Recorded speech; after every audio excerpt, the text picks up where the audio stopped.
Nous avons travaillé les vecteurs dans le plan jusqu'à présent. Donc je vous rappelle, mon vecteur, que je vais nommer U, est caractérisé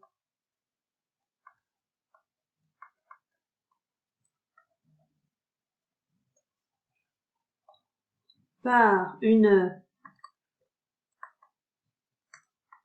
direction.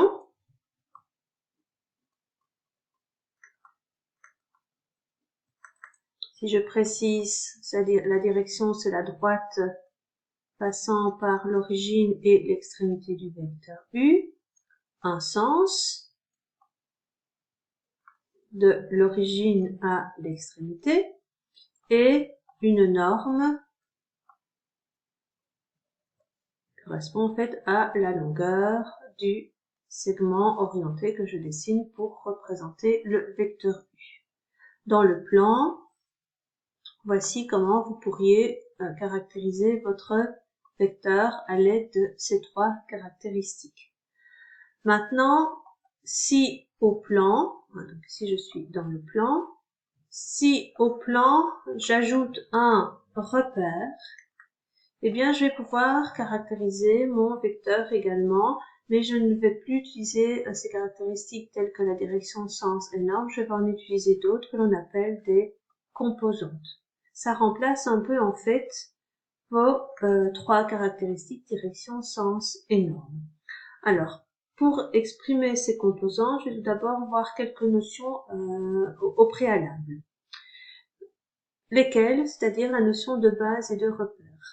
Vous utilisez les repères vous avez utilisé des repères jusqu'à présent, on vous a dit comment les dessiner, les repères. Pour dessiner un repère, vous vous contentiez souvent d'utiliser des repères cartésiens, c'est-à-dire des vecteurs, des repères orthonormés, donc avec deux axes.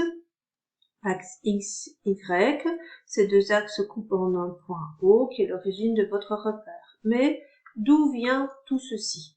Comment ces axes et cette origine ont été choisis, ont été établis?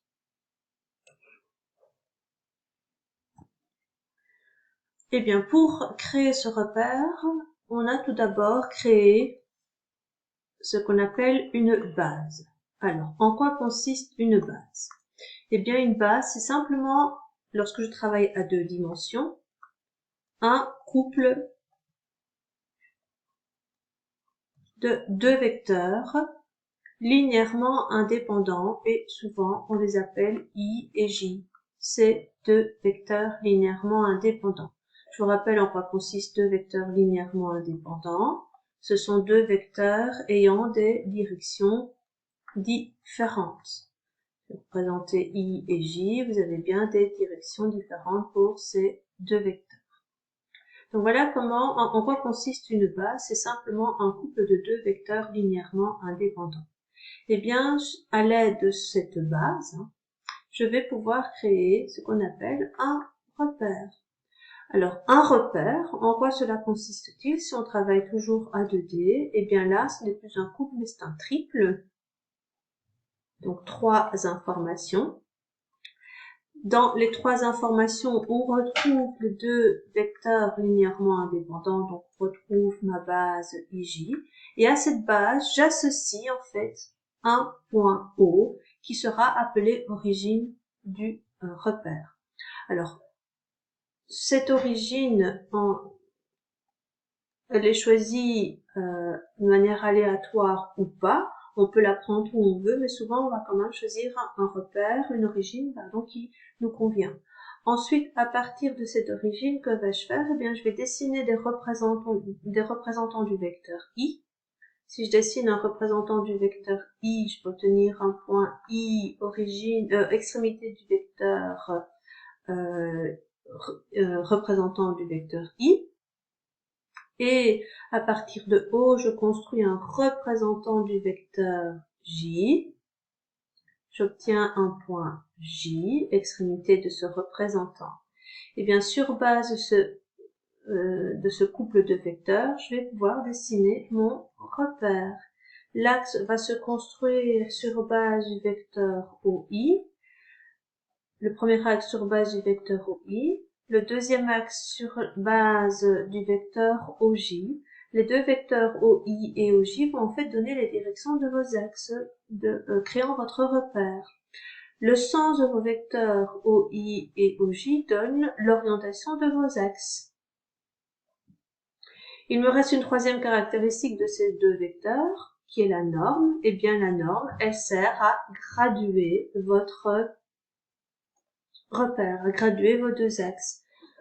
La norme sert donc à graduer, je répète, vos axes. Vous obtenez vos différentes graduations. Les normes ne doivent pas nécessairement être les mêmes pour créer un repère du plan. Il faut juste créer un repère du plan, avoir deux vecteurs linéairement indépendants.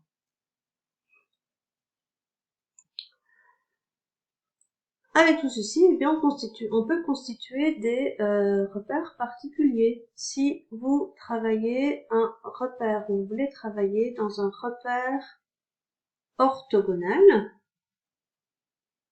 eh bien, il suffit de choisir vos deux vecteurs de la base, vos deux vecteurs I et J, orthogonaux, c'est-à-dire formant une direction. Enfin, les deux directions forment un angle droit.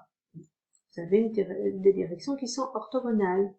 Ou vous pouvez jouer avec des repères normés.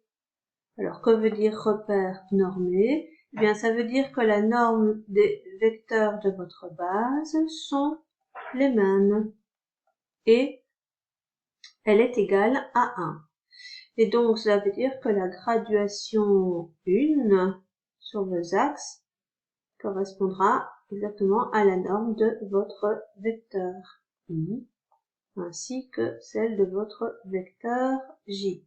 Alors, dans un repère normé, il ne faut pas nécessairement que vos vecteurs soient orthogonaux. Il faut juste qu'ils aient une norme égale à une unité.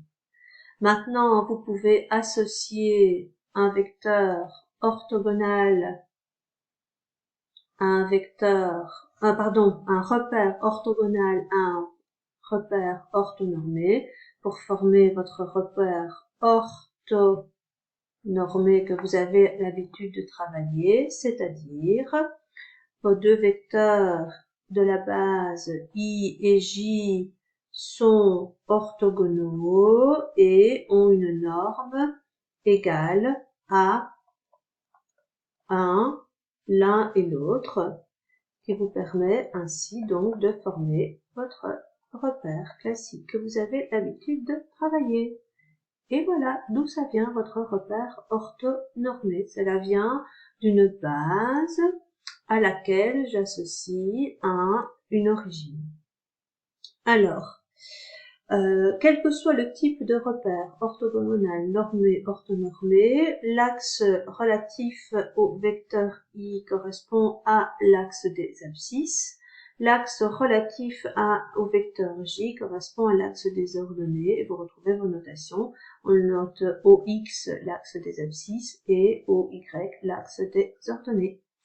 Voilà, j'ai rempli le mystère des repères. Ce que vous faisiez jusqu'à présent dans un repère, c'est établir la coordonnée d'un point. La coordonnée d'un point ne peut être donnée que si vous travaillez dans un repère. Lorsque je travaille dans le plan, à part donner juste le point matériel, vous ne savez pas préciser sa coordonnée. Maintenant, dans un repère, on peut donner la coordonnée d'un point, et donc, quel que soit le type de repère, qu'il soit quelconque, orthogonal, normé ou orthonormé, vous avez toujours la possibilité de donner la coordonnée d'un point. Comment fait-on? Soit le point P, eh bien, que faisiez-vous jusqu'à présent?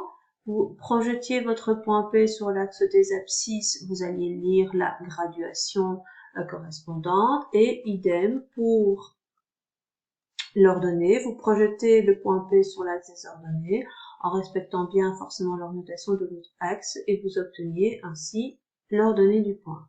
Eh bien, comme je suis dans les vecteurs, je vous rappelle qu'un repère est construit sur une base. I, de deux vecteurs linéairement indépendants, I et J. Le point P, on donne sa position par rapport au point O. Je peux donc venir dessiner un vecteur OP.